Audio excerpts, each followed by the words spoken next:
मकबूजा जम्मू कश्मीर में हिंदुत्व मोदी हुकूमत तहरीक आज़ादी कश्मीर के साथ वाबस्तगी की पदाश में कश्मीरी अवाम पर दबाव डालने के लिए उनकी जायदादें जब्त कर रही है। इस सिलसिले में ताज़ा कार्रवाई के दौरान मज़ीद 5 रहायशी मकानात बदनाम ज़माना काले कानून UAPA के तहत जब्त किए गए हैं। ये मकानात बाबर सुहेल सूफ़ी, आदिल अहमद लोन, मुजफ्फर अहमद मीर, रमेज़ अहमद मीर, अब्दुल मजीद गन्नाई और अब्दुल रहमान भट्ट के थे। मकबूजा कश्मीर में रिहायशी मकानों की जब्ती का मकसद कश्मीरी अवाम को तहरीक आज़ादी कश्मीर की हिमायत से दस्तबरदार कराने के लिए डराना और धमकाना है।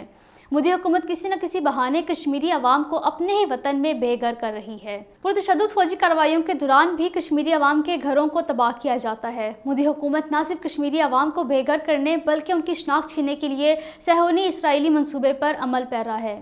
मकबूजा जम्मू कश्मीर को भारतीय रंग में रंगने और उसकी मुस्लिम शरात को ख़त्म करने के सिलसिले में काबिज भारतीय इंतज़ामिया ने अपने ताज़ा इक़दाम के तौर पर कम अज़ कम 18 तालीमी अदारों के नाम हलाक होने वाले भारतीय फ़ौजियों और अपने हम ख्याल अहम अफराद के नाम पर रख दिए हैं।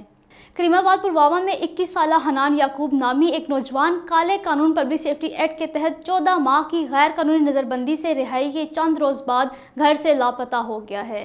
PDP सरबराह महबूबा मुफ्ती ने नरेंद्र मोदी को मुखातिब करते हुए कहा है कि पाकिस्तान के साथ बातचीत करके मसला कश्मीर को हल करने के सिवा कोई चारा नहीं है।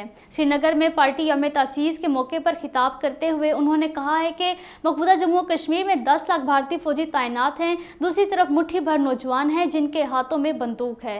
भारतीय हुक्मरानों से सवाल पूछना चाहिए कि 10 लाख फौज यहाँ क्या कर रही है।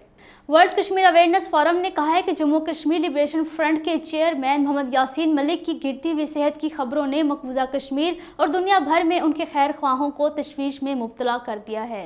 भारतीय फ़ज़ाइया का एक MiG-21 लड़ाका त्यारा भारतीय रियासत राजस्थान में गिरकर तबाह हो गया। हादसे में दोनों पायलट भी हलाक हो गए हैं।